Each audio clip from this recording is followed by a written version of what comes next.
Are you about to start your first novel?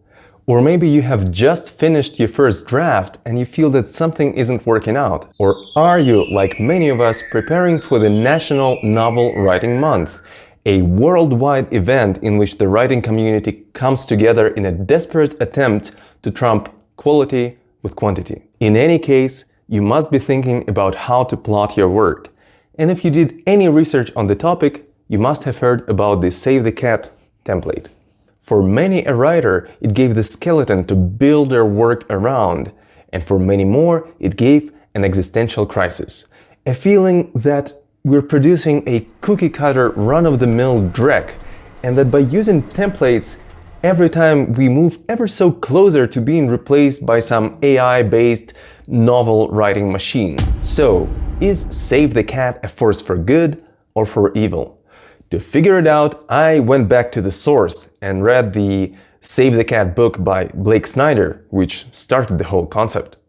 The book, originally written for screenplays but later adapted to novels as well, is best known for its beat sheet, a collection of 15 story beats that the author claims form the basis of every good story. The beat sheet features such elements as the setup, a description of the character's normal life before the main events of the story, the catalyst, the event that changes the status quo. Then we have a debate where the character is deciding whether or not to change his or her usual ways, and we have many others. The Dark Night of the Soul, for example, where the character feels desperate before the story rebounds to a resolution. When applied to screenplay, those beats give almost minute-by-minute instructions on what should happen in your movie, and when applied to novels, we have an outline almost chapter by chapter. What surprised me when I was reading the book was that this beat sheet was actually not the only thing in this book, and maybe it was not even the main thing in the book. It contained a lot of other information: how to construct a good logline, how to pitch your work to strangers, a lot of storytelling rules not directly related to the beat sheet, and even how to build a successful career in screenwriting. Even though I didn't agree with everything, this additional information was very much worth reading. And by the way, if you decide to buy the book, consider using one of the affiliate links that I leave in the description. Also, I added links to videos by other creators if you want a deeper dive into how specifically to use different beats in Save the Cat. So, is Save the Cat a good thing or a bad thing? Well, let's start with the pros. A template like that can be very useful if you feel lost. If no matter how many times you rewrite your story and you try to plot it again and again, and it just doesn't feel right at all. Also, it gives you confidence that if your book sucks, it's not because of its overall plot structure, but because of something else, and so you can focus on improving other things. Lastly, some literary agents and editors might be specifically looking for those story beats in your writing when evaluating your work. So if you do follow the Save the Cat template, you might have an easier time satisfying their expectations. Now let's talk about the cons. The most obvious issue is that we all know that not all great works follow this Save the Cat template.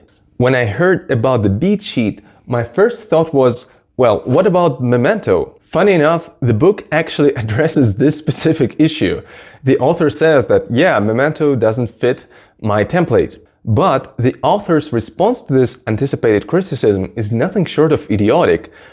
Well, he literally says, screw Memento, and that's his argument. And his second thing he says is that Memento didn't make enough in the box office, which is not only a lousy basis to criticize a script, but also is not true. Memento made $40 million in the box office, while the budget was $9 million, which is a good deal if you ask me. So the author is quite bitter that his universal rules seem not as universal as he's claiming, and I think he's in a bit of a denial that, that's how things are. Now, with that in mind, let's go back to the pros that we listed before and qualify them.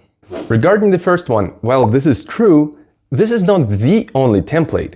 Instead of committing to Save the Cat immediately, I would instead recommend to follow Brandon Sanderson's advice.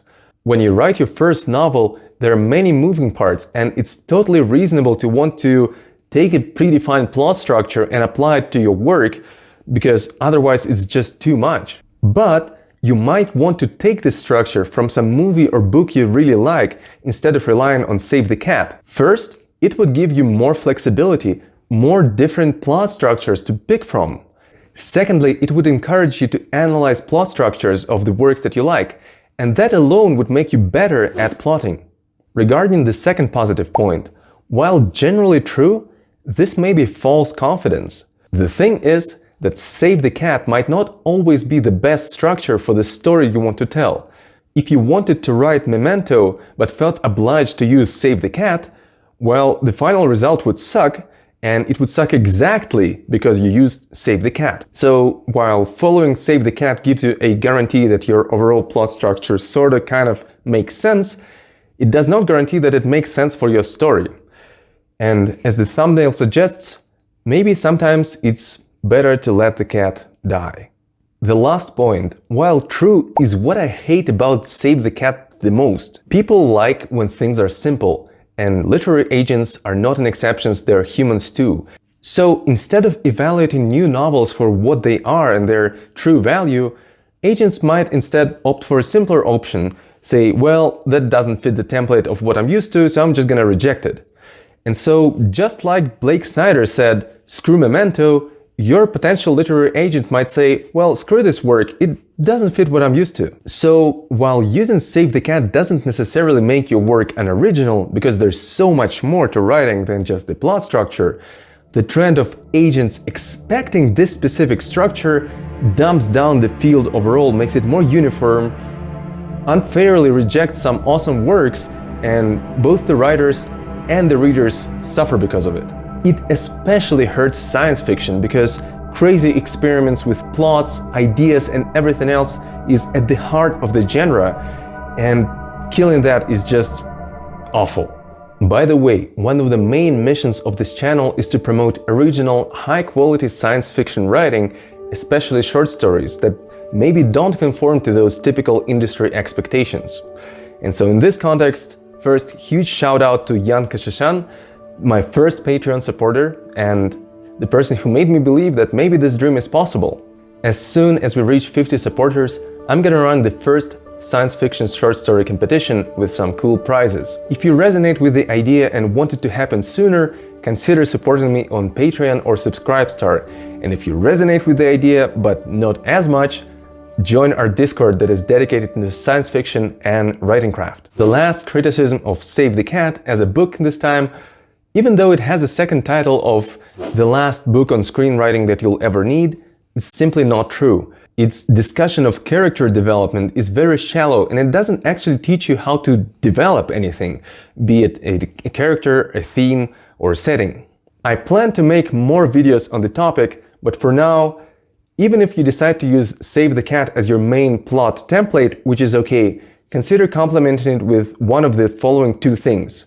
The first is Book Architecture, How to Outline and Plot Without Using a Formula by Stuart Horvitz. The second resource is Brandon Sanderson's free online lectures on writing. Those resources are my favorite and they work well when combined with Save the Cat or other plot structures.